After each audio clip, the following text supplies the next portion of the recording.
Chỉ còn một cách đến hòn đảo này thôi. Đó là trở thành nô lệ. Có hai người thanh niên của hội thánh Moravian. Họ vui lòng tự nguyện để trở thành nô lệ. Không phải chỉ vài năm mà là suốt một cuộc đời họ bán mình cho trại chủ. Số tiền này để chi phí đi và ở hòn đảo. Từ bây giờ họ không thể nhìn thấy gia đình mình nữa, nên họ nói với gia đình mình rằng chim con đã bị chết phải được nhận phần thưởng của sự khổ nạn mình. Hội thánh Moravian vui lòng lựa chọn sự khổ nạn này. Moravian lựa chọn sự khổ nạn. Những người làm nên lịch sử của Đức Chúa Trời. Và chúng ta dừng lại đây ạ. Okay, we can go back to the PowerPoint. Chúng ta quay trở lại cái phần là PowerPoint ạ. Wow, these Moravians were willing to sacrifice their whole lives, or willing to sacrifice their freedom to share the gospel to these slaves. Những người Moravians này đã bằng lòng hy sinh cái sự tự do của mình để trở thành nô lệ, để có thể có cơ hội chia sẻ phúc âm.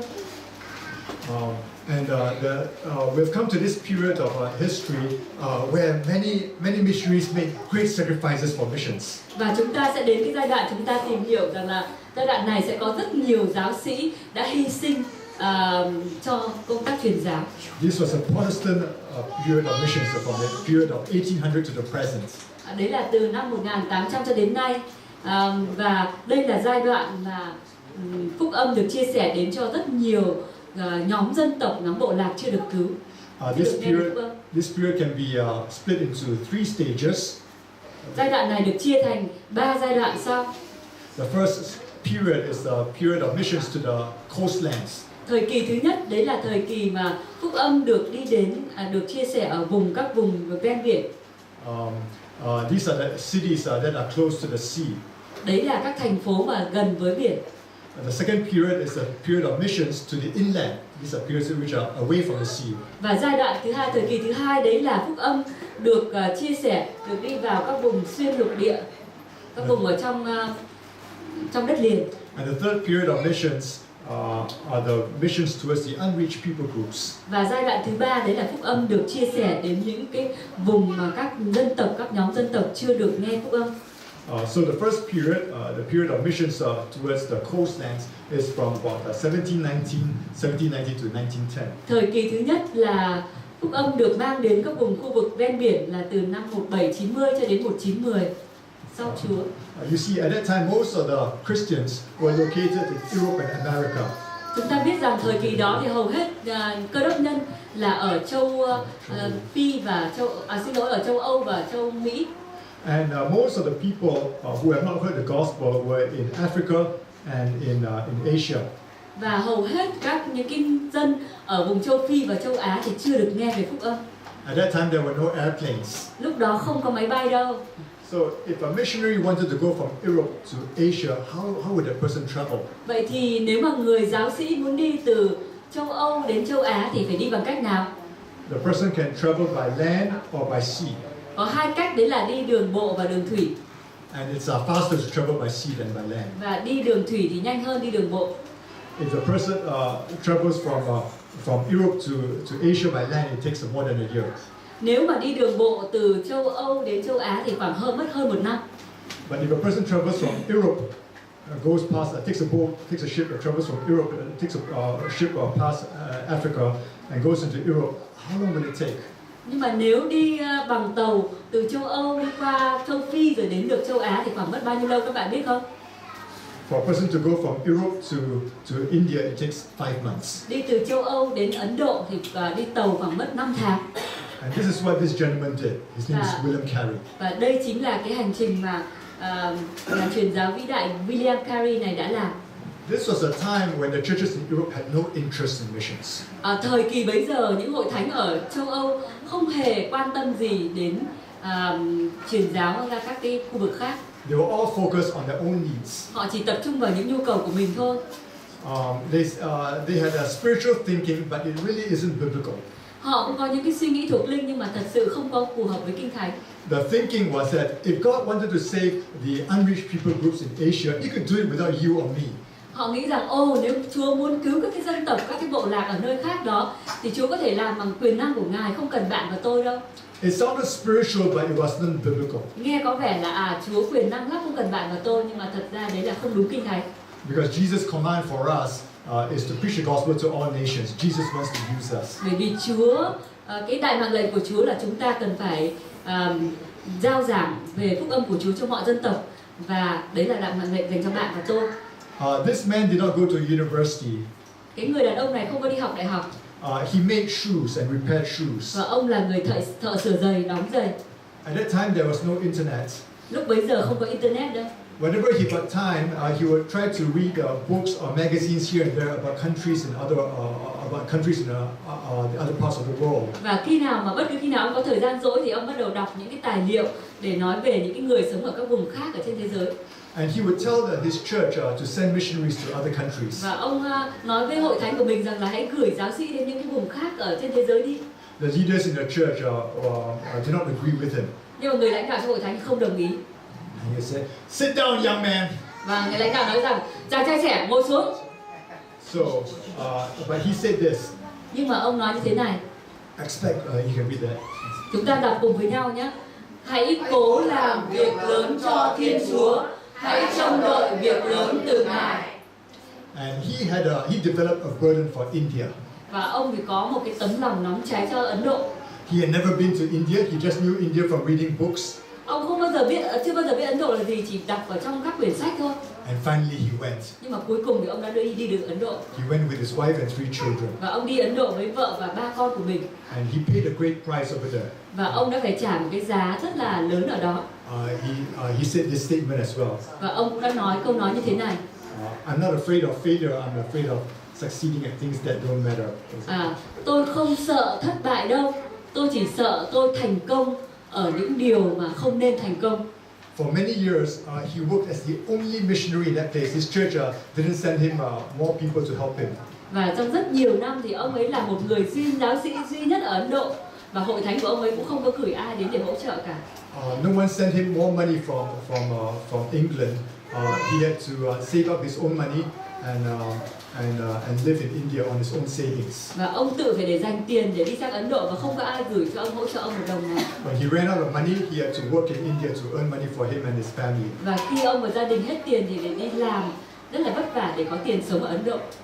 One of his child died of sickness. Và một đứa con thì bị chết bởi vì bệnh tật. He was lonely. He was discouraged. He was suffering. Lúc đó ông chịu khổ. Lúc đó ông cảm thấy rất là cô đơn và cảm thấy tuyệt vọng nữa. For many years, he tried to learn the language, and not a single person came to believe in Jesus. Và nhiều năm thì ông học tiếng và ông chia sẻ phúc âm, nhưng mà không có một người nào tin Chúa. The person who was closest to him opposed him and sometimes even persecuted him.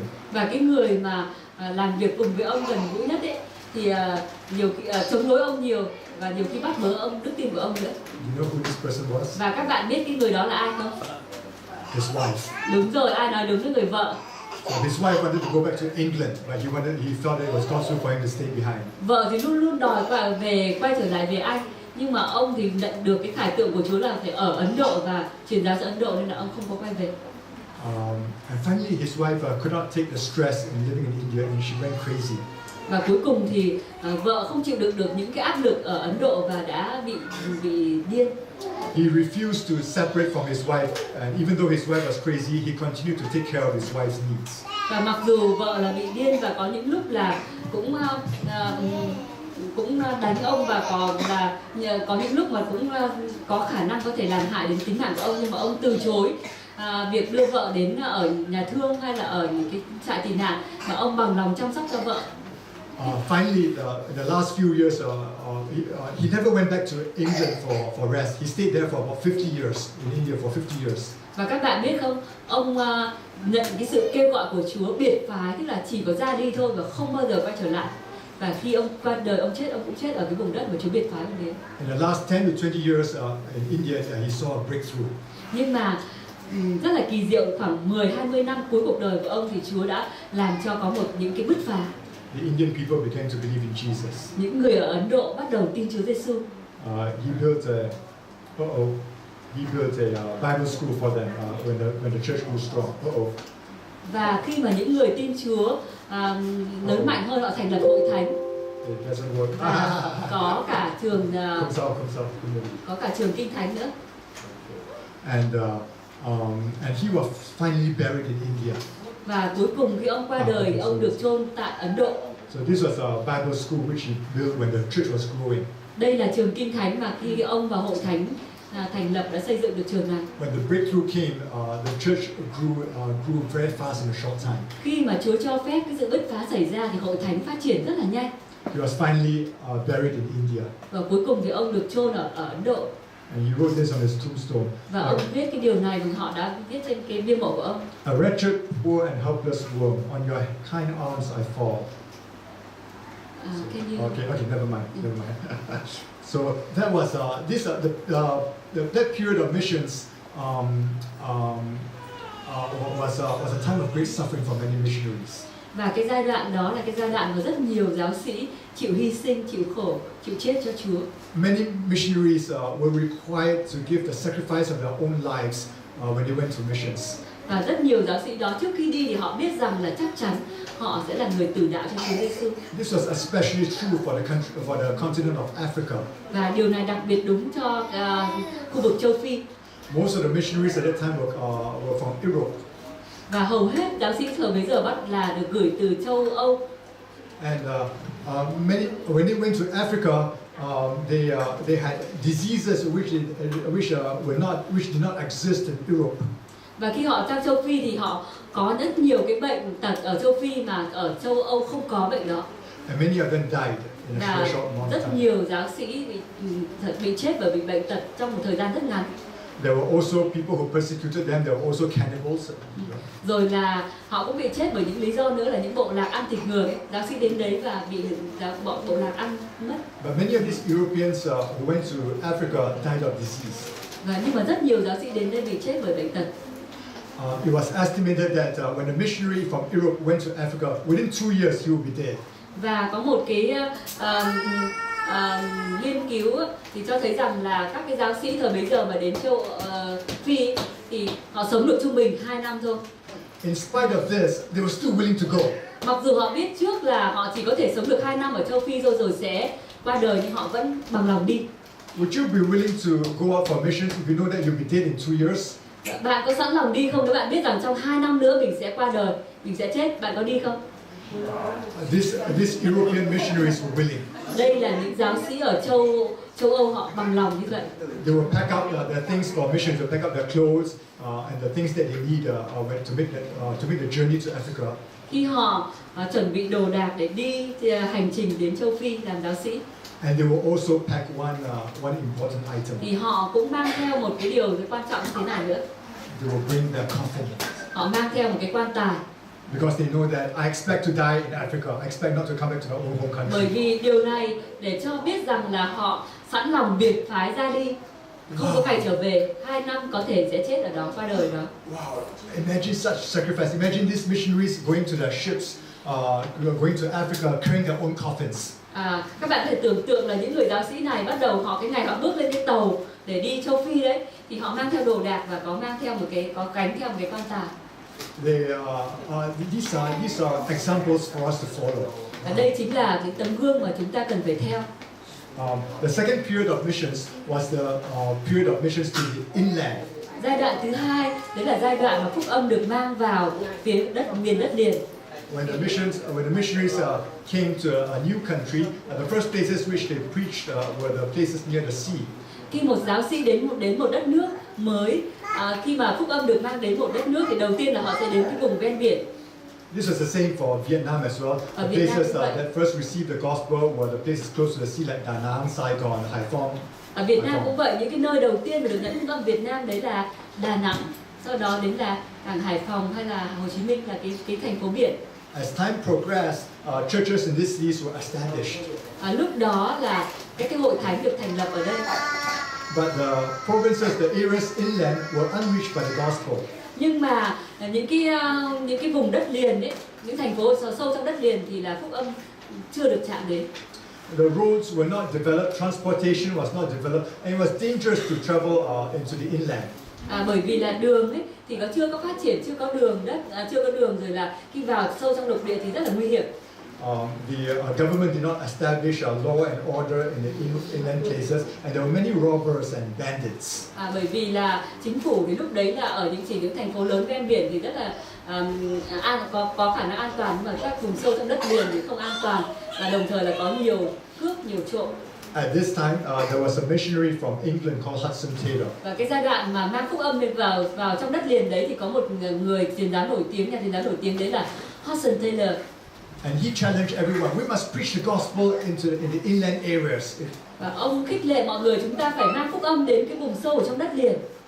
And most of the churches opposed him. Và hầu hết các hội thánh mà ở cái thành phố biển đấy họ đều phản đối ông. They think you are crazy. Those places are too dangerous to send missionaries to. Họ bảo rằng là ông bị điên à? Những vùng đất liền là những vùng rất nguy hiểm, không có thể mang phúc âm đến được. What are some places that you think? What are some places today that you might think you'll be crazy for you to send missionaries to? Ngày hôm nay cái nơi nào mà các bạn nghĩ rằng là nếu mà gửi giáo sĩ đến đấy thì thật là điên khùng, tức là không có khả năng để có thể gửi giáo sĩ đến đấy, gửi người đến đấy để nói về Chúa cho họ. Iran, Iraq, Syria. Is it crazy to send missionaries to these places? Có thể là những nơi đấy như là đất nước Iran, Iraq hoặc là Syria, đúng không? Syria đúng không? So another thing which he did, he applied the principle of 1 Corinthians chapter 9. Một điều thú vị nữa là ông áp dụng cái nguyên tắc của Cô-rinh-tô nhất đoạn 9. 1 Corinthians 9, Paul says, to the Jews I will become like the Jews, to the Gentiles I will become